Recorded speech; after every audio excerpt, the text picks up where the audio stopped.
আসসালামু আলাইকুম, welcome to my channel. আজকে আপনাদেরকে খুবই মজার আর মচমচে চিকেনের একটা রেসিপি তৈরি করে দেখাবো।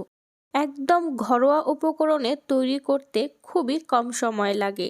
আজকে যে রেসিপিটা আপনাদের সাথে শেয়ার করব তার নাম হচ্ছে ক্রিসপি থ্রেড চিকেন ফ্রাই। আশা করছি এই নতুন রেসিপিটা আপনাদের কাছে খুবই ভালো লাগবে। চিকেন ফ্রাই তৈরির জন্য আমি এখানে প্রায় 250 গ্রাম চিকেন ব্রেস্ট নিয়ে নিয়েছি। আগে থেকে ধুয়ে পরিষ্কার করে তারপর পানি ঝরিয়ে রেখেছি। এবার এই চিকেনগুলোকে 1/2 ইঞ্চি পুরুত্ব করে লম্বালম্বি করে কেটে নিতে হবে। আপনারা চাইলে চিকেনগুলোকে আরেকটু ছোট করেও কেটে নিতে পারেন, তবে চিকেনটা একটু লম্বা করে কাটলে চিকেন ফ্রাইটা দেখতে অনেকটাই ভালো লাগে, তাই আমি একটু লম্বা করেই কেটে নিয়েছি।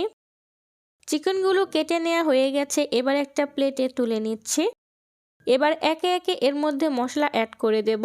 প্রথমেই অ্যাড করে দিচ্ছি 1 চামচ পরিমাণ লাল মরিচের গুঁড়া, এরপর দিয়ে দিচ্ছি 1/2 চামচ পরিমাণ গোলমরিচের গুঁড়া, দিয়ে দিচ্ছি 1/2 চামচ পরিমাণ গরম মশলা গুঁড়া, এরপর দিয়ে দিচ্ছি 1 চামচ পরিমাণ সয়া সস, দিয়ে দিচ্ছি 1 চামচ পরিমাণ লেবুর রস, এরপর অ্যাড করে দিচ্ছি 1 টেবিল চামচ পরিমাণ টমেটো সস। সবশেষে অ্যাড করে দেব স্বাদমতো কিছুটা লবণ। তবে লবণটা একটু সাবধানে দিতে হবে, কারণ আমরা এখানে 2 ধরনের সস ব্যবহার করেছি আর সসের মধ্যেও পর্যাপ্ত পরিমাণে লবণ দেয়া থাকে। এবার মশলাগুলোকে চিকেনের সাথে খুব ভালোভাবে মিশিয়ে নিচ্ছি। আপনারা এখানে আপনাদের পছন্দ অনুযায়ী আরও যে কোনো মশলা অ্যাড করে নিতে পারেন। মেশানোর সময় খেয়াল রাখতে হবে মশলাগুলো যাতে চিকেনের সাথে খুব ভালোভাবে মিশে যায়। মিশিয়ে নেওয়া হয়ে গেলে এবার এর মধ্যে একটা ডিম ভেঙে দিয়ে দিচ্ছি। এবার এই ডিমটাকেও চিকেনের সাথে খুব ভালোভাবে একটু মিশিয়ে নিচ্ছি। এই ডিমটা দেওয়ার কারণেও চিকেন ফ্রাইটা অনেকটাই ক্রিস্পি হবে আর খেতেও ভালো লাগবে। ডিমটা মিশিয়ে নেওয়ার পর এখানে অ্যাড করে দিচ্ছি 2 টেবিল চামচ পরিমাণ ময়দা। ময়দাটা এখানে বাইন্ডিংয়ের কাজ করবে। হাতের কাছে যদি ময়দা না থাকে তাহলে সমপরিমাণ কর্নফ্লাওয়ারও অ্যাড করে দিতে পারবেন। এবার ময়দাটাকে চিকেনের সাথে খুব ভালোভাবে মিশিয়ে নিতে হবে, এতে করে খুব সুন্দর একটা লেয়ার পড়বে আর চিকেনটাও খুব ভালোভাবে কোট হয়ে যাবে। সব কিছু খুব ভালোভাবে মিশিয়ে নেওয়া হয়ে গেছে। এবার এই চিকেনের মিশ্রণটা এক সাইডে সরিয়ে রাখছি। থ্রেড তৈরির জন্য এখানে স্প্রিং রোলের শীট নিয়ে নিয়েছি।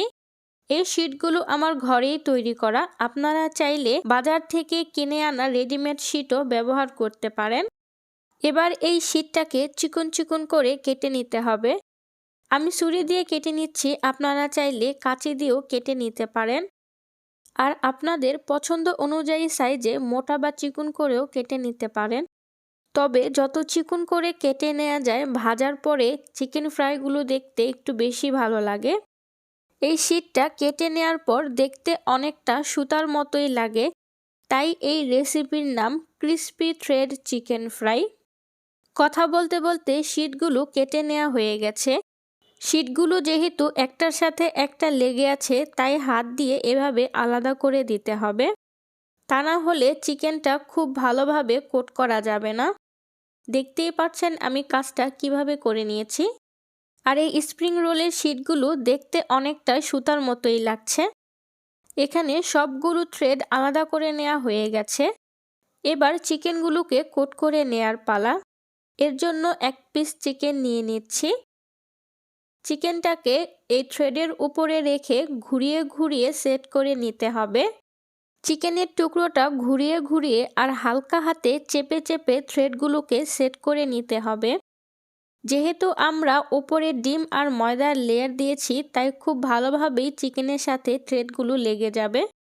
চিকেনটা খুব ভালোভাবে কোট করা হয়ে গেছে, এবার ভেজে নিতে হবে। ভাজার জন্য তেল গরম করে নিয়েছি, এবার একে একে থ্রেড চিকেনগুলো দিয়ে দিচ্ছি। চিকেনটা যেহেতু একদমই কাঁচা অবস্থায় আছে, তাই মিডিয়াম লো হিটে ধৈর্য নিয়ে চিকেনগুলোকে ভেজে নিতে হবে। অল্প আঁচে ধৈর্য নিয়ে ভাজলে চিকেনটাও ভালোমতো কুক হবে আর উপরের লেয়ারটাও খুব ক্রিস্পি হবে। এক পাশ ভেজে নেওয়ার পর এবার চিকেনগুলোকে আমি একটু উল্টে দিচ্ছি। এবার উল্টে পাল্টে চিকেনগুলোকে গোল্ডেন ব্রাউন করে ভেজে নিতে হবে। দেখতেই পাচ্ছেন খুব সুন্দর একটা কালার চলে এসেছে। আমি এর চেয়ে আর গাঢ় করব না, আপনারা আপনাদের পছন্দ অনুযায়ী কালারে চিকেনগুলোকে ভেজে নিতে পারেন। এবার একে একে চিকেনগুলোকে তুলে নিচ্ছি, আর একইভাবে আমি বাকি চিকেনগুলোকেও ভেজে নেব। দেখলেন তো, খুবই কম সময়ে তৈরি হয়ে গেল দারুণ মজার আর ইউনিক একটা নাস্তার recipe, crispy thread chicken fry. দেখতে কতটা লোভনীয় লাগছে। এর উপরের লেয়ারটা খুবই ক্রিস্পি হয় আর ভেতরের চিকেনটা একদম জুসি থাকে। আপনারা বাসায় একবার হলেও ট্রাই করে দেখতে পারেন, সবাই খুবই পছন্দ করবে। বিশেষ করে যেসব বাচ্চারা চিকেন খেতে চায় না, এভাবে যদি একবার তৈরি করে দেন অনায়াসে খেয়ে নেবে। ভিডিওটি যদি ভালো লেগে থাকে একটা লাইক করতে ভুলবেন না। আর এমন মজার মজার আরও রেসিপি পেতে আমার চ্যানেলটা সাবস্ক্রাইব করে সাথেই থাকবেন। সবাই ভালো থাকবেন, সুস্থ থাকবেন। আল্লাহ হাফেজ।